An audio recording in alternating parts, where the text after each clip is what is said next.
100 metre में से आधे से ज्यादा सफर निकल चुका है बिल्कुल एंड में पहुंच गई हिमा दास नमस्कार बंधुসকল ডিং এক্সপ্ৰেছ হিমা দাসে পুনৰ অসমলৈ গৌৰৱ কঢ়িয়াই আনিলে ব্ৰামিংহামত অনুষ্ঠিত কমনৱেলথ গেমছত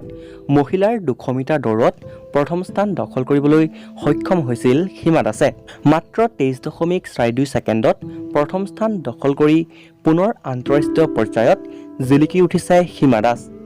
কিন্তু কালি সেমিফাইনেলত দুৰ্দান্ত প্ৰদৰ্শনেৰে তৃতীয় স্থান লাভ কৰিলে যদিও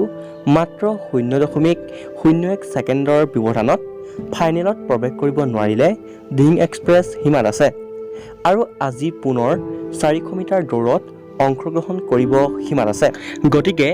যিমান পাৰে ভগৱানৰ ওচৰত প্ৰাৰ্থনা কৰক যাতে হিমা দাসে অসমৰ লগতে ভাৰতলৈ গৌৰৱ কঢ়িয়াই আনিব পাৰে আৰু শেষত ভিডিঅ'টো লাইক এটা কৰক আৰু যিমান পাৰে শ্বেয়াৰ কৰক ধন্যবাদ।